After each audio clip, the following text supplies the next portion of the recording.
Nama saya Restitri Amberbati, NPM 0721020014. Di sini saya akan melakukan asuhan kebidanan pada Nona D usia 15 tahun dengan anemia ringan di wilayah Kecamatan Warung Kiara, Kabupaten Sukabumi. Waalaikumsalam. Silahkan duduk.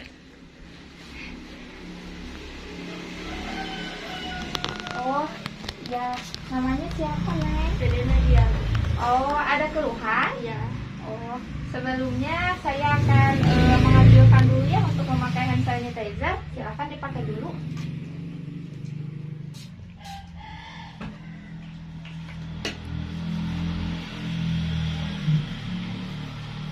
Di sini sebelumnya saya akan menanyakan dulu tentang identitasnya ya.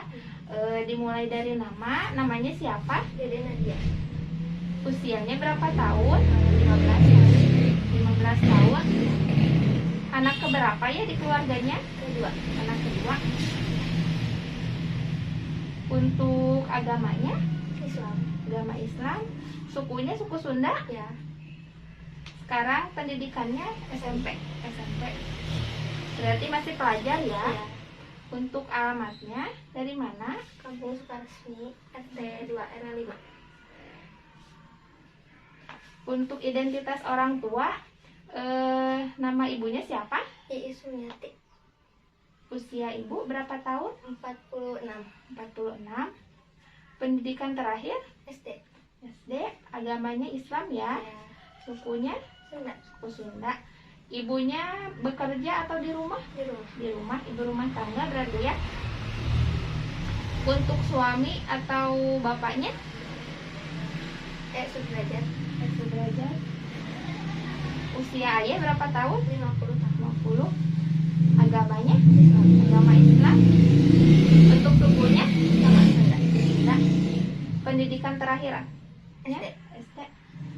Pekerjaannya? Buruh, wira swasta, karyawan? Oh, buruh. Untuk alamatnya berarti sama ya, Kampung Sukaresmi. Nah, di sini kalau misalkan saya boleh tahu alasannya untuk datang itu apa ya? Nafsu makan turun. Ya, terus suka keluhan pusing. apa lagi? Oh, ada pusing juga. Kerasanya udah berapa hari ke belakang? 3 hari. 3 hari ke belakang. Apakah saat ini Dede lagi mens? Ya. Lagi menstruasi? Ini hari keberapa mensnya? Keempat.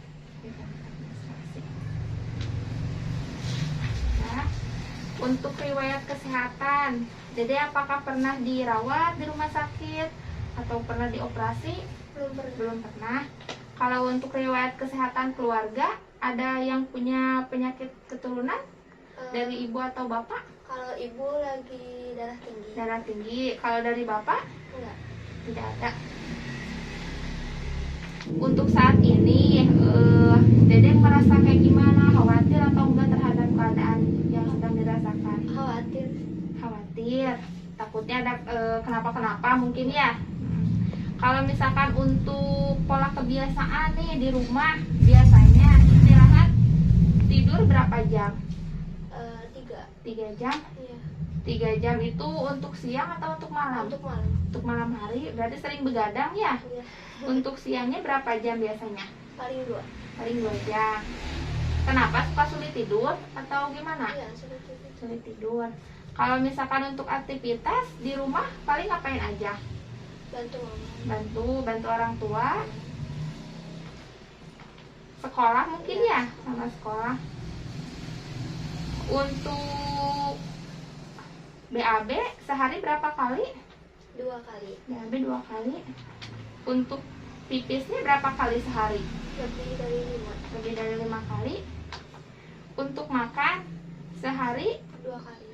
2 kali. Biasanya apa aja yang dimakan selain nasi? Sayur. Sayuran, buah-buahan, suka mengkonsumsi? Kadang. Kalau untuk minumnya sehari berapa gelas biasanya? Lebih dari 5. Lebih dari 5 gelas. Air putih, air teh atau susu? Air putih. Air putih. Untuk mandinya sehari berapa kali? 2 kali. 2 kali. Ya. Untuk keramas 1 minggu biasanya berapa kali? 3 kali. 3 kali. Ganti baju sehari berapa kali? 2 kali. 2 kali. Di sini sebelumnya saya akan mengukur dulu ya tinggi badannya. Silakan Dede berdiri di sebelah sini. Nanti saya akan mengukur 160 cm. Ternyata ya cukup tinggi juga. Selanjutnya silakan untuk mengukur berat badan. Berapa itu? 42. Selanjutnya yaitu mempersilahkan pasien untuk duduk dan akan melakukan pemeriksaan. Pemeriksaan pertama yaitu mengukur lingkar lengan atas pasien dengan cara dari bahu sampai siku ditekuk aja, sip.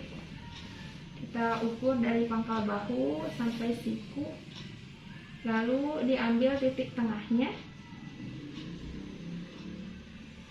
kemudian dilingkarkan pada lengan. Lingkar lengan atasnya yaitu 24 cm. Yang selanjutnya mempersilahkan pasien untuk berbaring.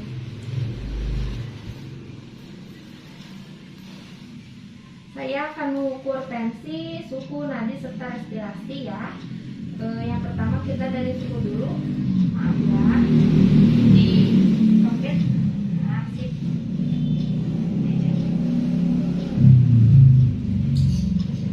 Selanjutnya saya akan mengukur tensi darahnya. Sambil dimasukkan.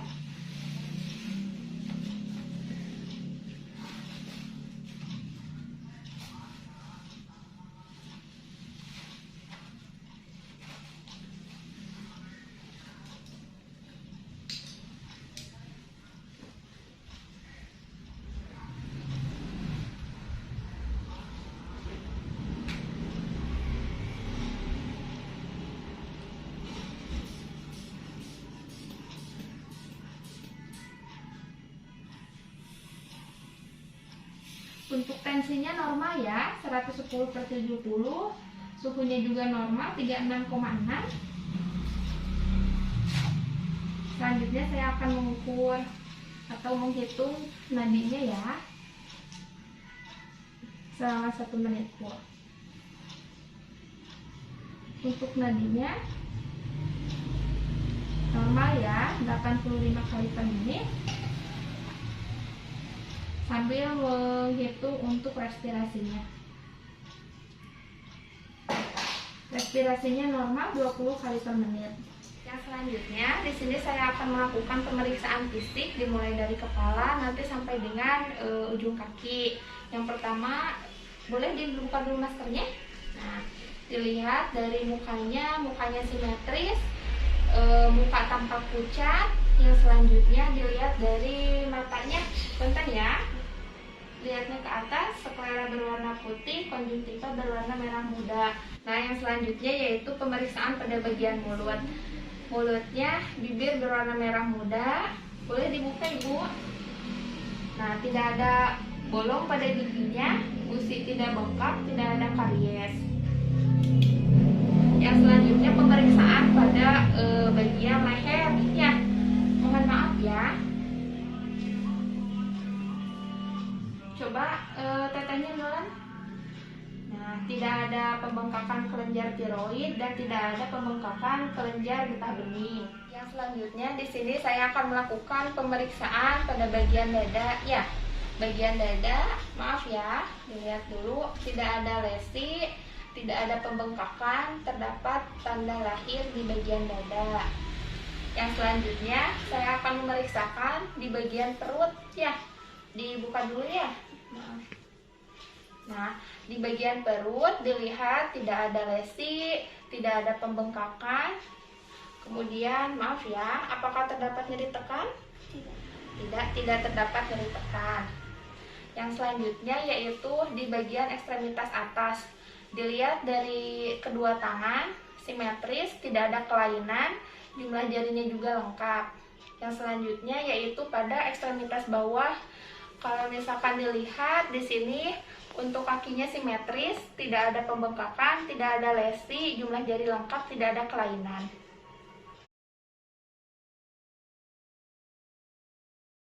Setelah saya melakukan pemeriksaan fisik secara keseluruhan, selanjutnya saya akan melakukan pemeriksaan penunjangnya, yaitu berupa pemeriksaan laboratorium untuk memeriksakan kadar hemoglobin.